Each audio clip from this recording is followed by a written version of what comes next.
Hey guys, Wes here. Hey, I got some cool stuff to share with you finally. This is fresh footage from this week. Cal and I had an opportunity to get out on the water this week, and we got into trout, which was kind of fun. It's the first time we've been on the water together in a couple weeks. We've been doing the social distancing thing, been doing the responsible thing, but we had an opportunity to slip out to an undisclosed location, had no intel or little intel on what was there, if anything. But the timing worked out, so we met up there. And what you're watching is almost immediately after I put a line in the water off the boat ramp, which is right over my shoulder there, I hooked up. I wasn't prepared for that fish at all. All my gear's a mess at my feet in front of me. The downrigger's not even in the water yet. The line in front of me is tangled behind me. You can't see it.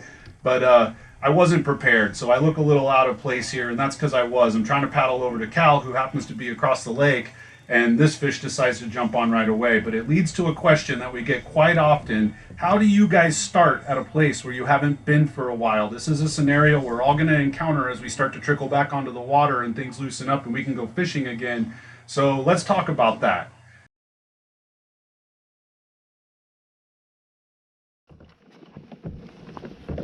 So we get asked a lot, how do you guys know what to use when you roll out to a lake? What's your game plan? Do you plan everything ahead? Do you show up with all your stuff rigged?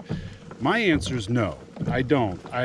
There's a couple really basic variables I need to figure out before I even put a line in the water. Perfect example this morning. I'm on a local Sierra lake. It hasn't been stocked in a while. We know there's some trout hanging out, but nobody's really fished it, not a lot of intel. We don't really know what's going on. So how do you start off? Well, for me, I got to keep it really simple. So I know that the first thing I want to do is find out what the water temperature is. Right around 50, 51 degrees. Okay, so that's good. So there's probably still some active fish, and I can assume from that they're probably going to be somewhere in the middle of the water column. So I'm going to target, 20 to 25 feet deep. Perfect. That's an easy part of the puzzle. Second part of the puzzle is, what are the conditions? High overhead sun, bluebird sky, crystal clear water. So that it leads me to believe that they're probably going to be down a little deeper, probably not on the surface. Although I see fish jumping all over the surface from the second I get out of the car.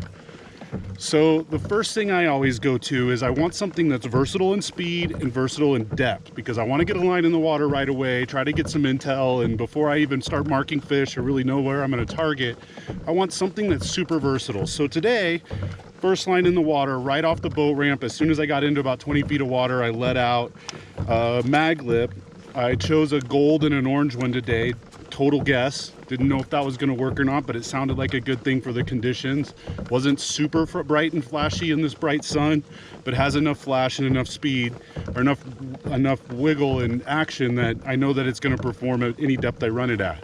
The other reason I go with the mag lip first is I control it really slow or I control it really fast. So as I get out on the water and start gaining more information, if I decide I want to control fast, I don't have to change that setup. I have something out I control fast. I can pair it with a speed spoon or a trigger spoon in this case, which is what I chose to do as I found out a little bit more about the conditions. You can also troll it really slow, so if I figured out the fish were really lethargic and there wasn't much going on, I can leave that mag lip out, troll it really slow, and still pair it with a grub or a worm or something on a dodger that is a much slower presentation. So that was how I decided I was going to start my day.